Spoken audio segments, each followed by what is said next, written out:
nanggaling yun, nanggaling sa Panginoon yun. Binigyan kanya ng gano'n. Halimbawa na, pag binigyan kanya ng gano'n, pag may maobserbahan mo yung kung ano yung prediction na gagawin ng sasakyan sa likod, gagawin ng prediction ng sasakyan sa harap. Yung mga yan.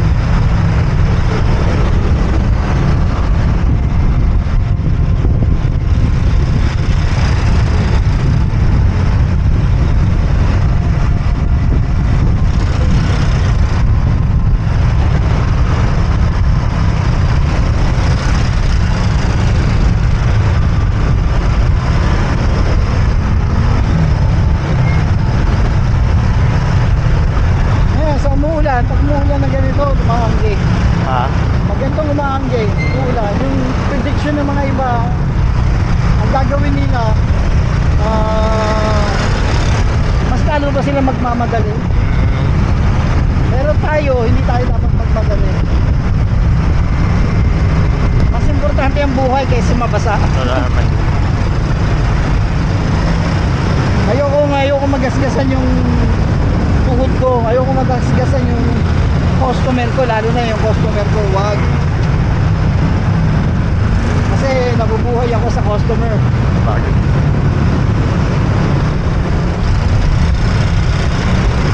Kailangan iparamdam mo sa customer na hindi ka nakakatakot magmaneho. Kasi magiging dalawang dahilan kung bakit natatakot yung customer. Unang-una, natatakot sa way ng pagmamaneho mo, saka natatakot sa pagiging.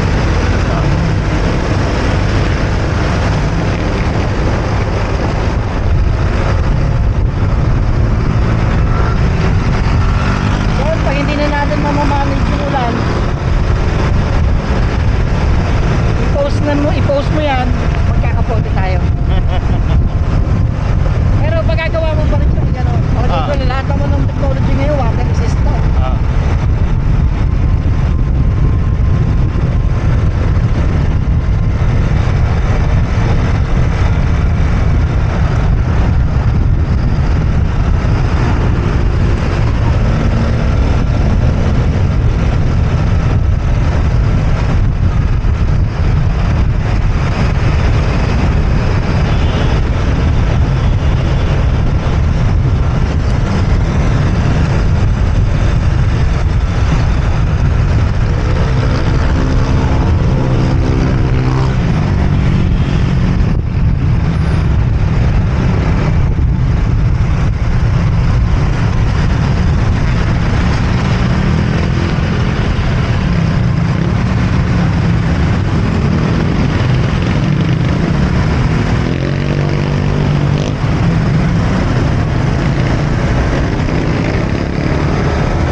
Delikadong ginagawa ng mga biker, yung mga minsan wala talaga yung speed. Pag umuulan,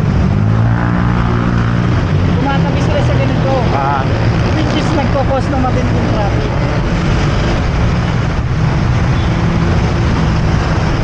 Tayo kami namang mga matatagal na hindi kami tumatabi sa ganon. May baong kaming payong. Meron akong payong na 130 cm na kasa tayong dalawa. So kung sakaling bumuhos yung ulan, sasabi tayo ng safe dyan. Yung safe na hindi tayo madidisgrasya, bubuksan natin payong safe na tayo. Saka tayo magpuproduce na kapote o kung ano pa yung pambalot natin para safe. Yan, dito sa ilalim ng upuan ko, may payong ako dyan na mataas. Pag binulat-lat ko, kasya tayong dalawa.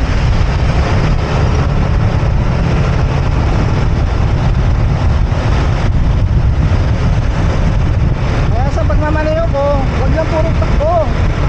Kailangan advanced thinking. Kailangan alam mo na yung gagawin mo. Kailangan kung medyo lumalakas na, alam ko lang. Hindi naman mababasa ng 2 minutes, basa lahat eh. Okay, makakapag-cover ka. Number 1 talaga, kailangan tabi mo na mga maayos. Huwag kang tatabi kung saan tumatabi yung mga motors, mag-separate ka sa kanila. Kasi nga, gaya na napag-usapan natin kanina,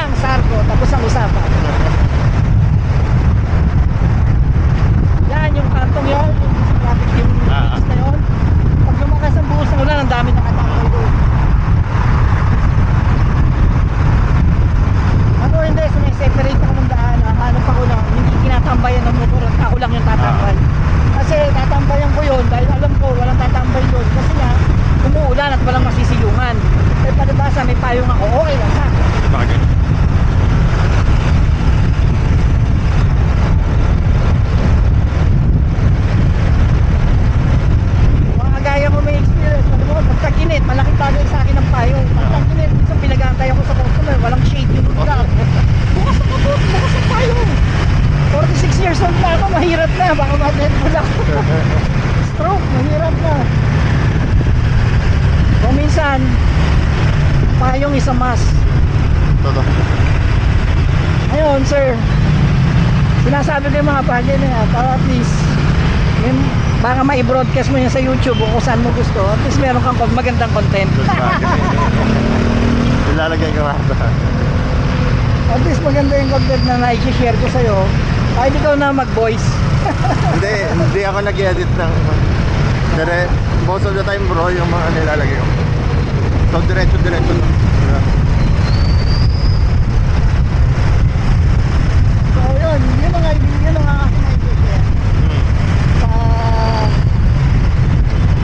Sa uri ng hanap buhay namin.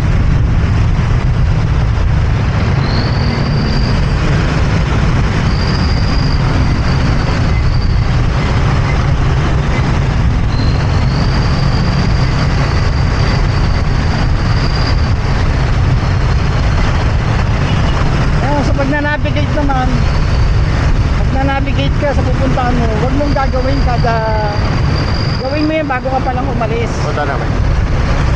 Planuhin mo yan. Inadapt ko yan ang navigation. Inadapt ko yan sa mga piloto. Bago ka pupunta ka. Pero ganun, kailangan may ruta ka na. So pag naplano mo na yung ruta, na-measure mo na yung ganito, yung ganyan, ganito. At makita mo, pag mamasdan mo yung cellphone ko, naka-off siya. Kasi aware na ako dun sa pupuntahan natin. Dahil nabanggit ko kayo, na-verify ko na sa'yo. Sa San Mali ito. So alam ko na yung gagawin ko. Pero depends na lang kung saan gusto ng customer. Minsan nababago yan sa gusto ng decision ng customer. Minsan gusto nila kung dito manggagaling, minsan gusto nila kuya, left side na tayo sa bikutan, yung iba kuya,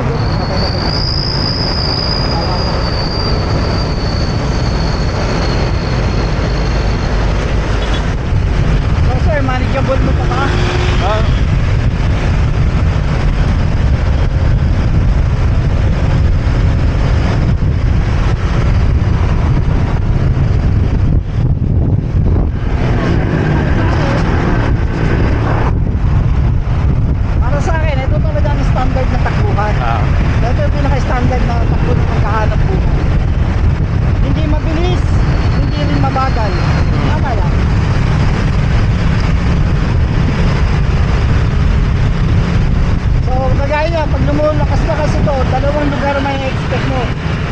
Sa mga overpass, kayong overpass doon. Kung lalakas ang ulan, ganyan ang gagawin ng mga biker. Minsan, pawa effect sa customer. Minsan may pawa effect ako sa customer para magbigay tayo ng tip. Ibigay mo yung payong sa customer at magpakabasa ka ng konti. Lakas mga tip yun. Totoo. Pawa effect ng konti, ma'am, payong. Kaya laki ng payong ko. Hindi mo sa kanya. Magsusuot lang po ako ng katuli, ma'am, magpayong lang po kayo.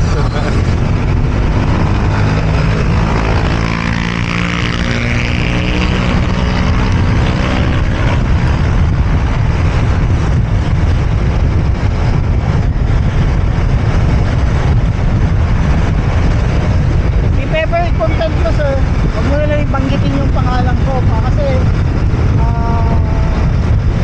low profile lang ako ng tao. No problem. Low profile, ibig sabihin I don't want to be gusto ko na yung maging ayoko maging famous. Ayoko yung parang namumukhaan ako ganito, ganyan. Most of the time sa content ko actually wala akong, kahit sarili ko hindi ko nilalagay. Ay, tama yun, sir. Sa akin naman yung reason ko, para ayoko nag-discuss ako ng ganito. Ayan, yun ang mga sinasabi ko. Hindi good idea yun. Sa akin bilang joyride, hindi ko gagawin tatambal yun. Mapapatambay mo ako pero hindi sa kalsada, hindi sa mga ganyan. Hindi rin talaga safe actually Hindi, tumapay hindi. dun sa...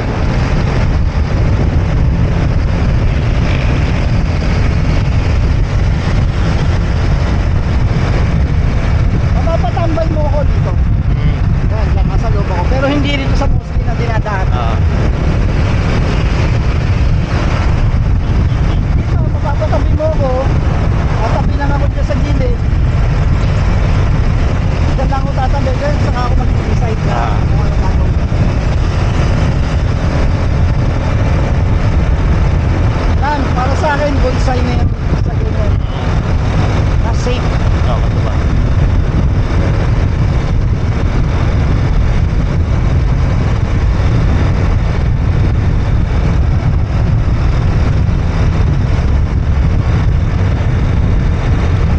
Yun nga, sa akin kasi, mas maganda kasi na yung viewer mo, para sa akin, mas nagpo-focus dun sa sinasabi mo kaysa dun sa mukha mo.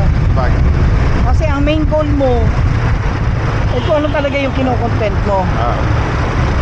Hindi ko na kailangan i-display yung sarili ko. Kung ano ba, kung may produkto man ako gustong i-introduce, gusto ko lang mag-focus sila doon sa produkto na yon. O kaya kung may sinishare ako gaya ng ganito, gusto ko lang mag-focus sila doon sa sinishare ko, sa opinion ko. Hindi na yung para makita nila ko. It's not my intention to be kung ganyan. Kasi sabi nga nila, sharing is caring. So, i-share mo lang yung kaya mong i-share.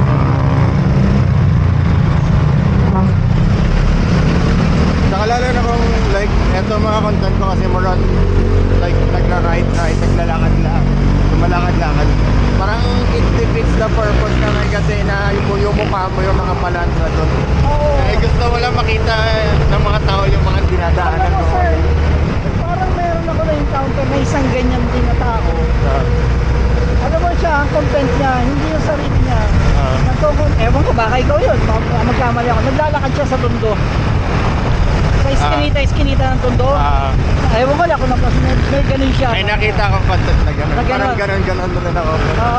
Alam mo, parang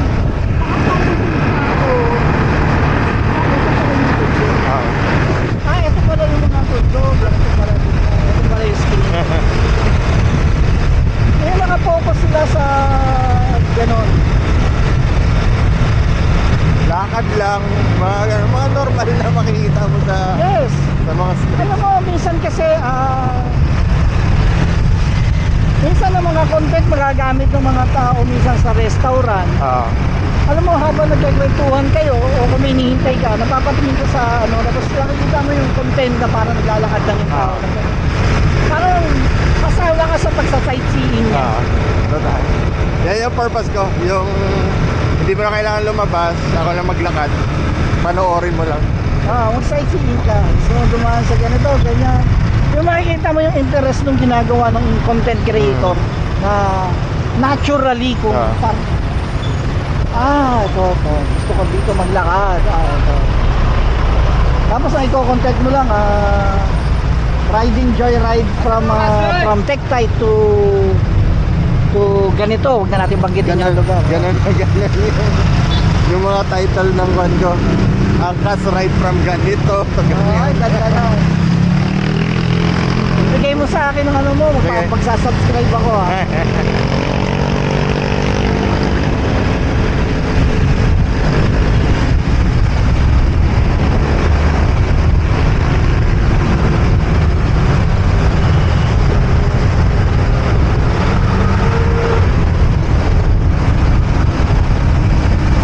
Someday, kung magkaroon din ako ng ganyan, gusto ko rin i-vlog yung bumibiyahe ako na. Actually, kuya, kung marunong lang talaga ako magmotor, ganun na ganun yung ginagawa ko siguro. Ayo, ako gagawin ko yun, lalo na yung malakas ang buhos ng ulan. Tuwang-tuwa ako sa mga ganun na mga contents actually. Yung nagmumotor, yung basta, natutuwa ako sa mga ganun. Ito, kaya nito, chill lang. Tapos pwede mo pagsama-samahin yung mga recorded mo na makakabuo ka ng 100 or 10 minutes makakapag-create ka ng 10 accidents. I-compile mo sa isang YouTube. Malaking bagay na yun na originally sa'yo nang galing. Oo.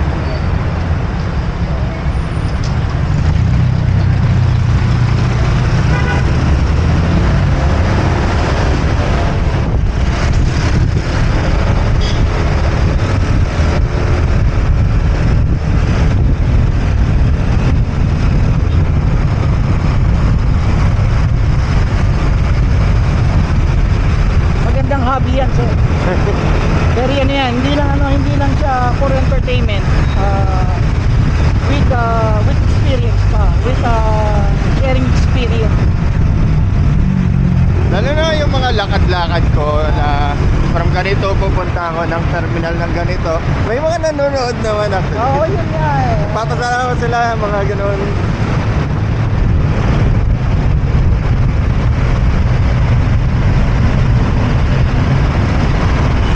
Kaya lang, ako gusto ko din. Kaya lang wala akong parang basic camera na pwede akong pagsimulan.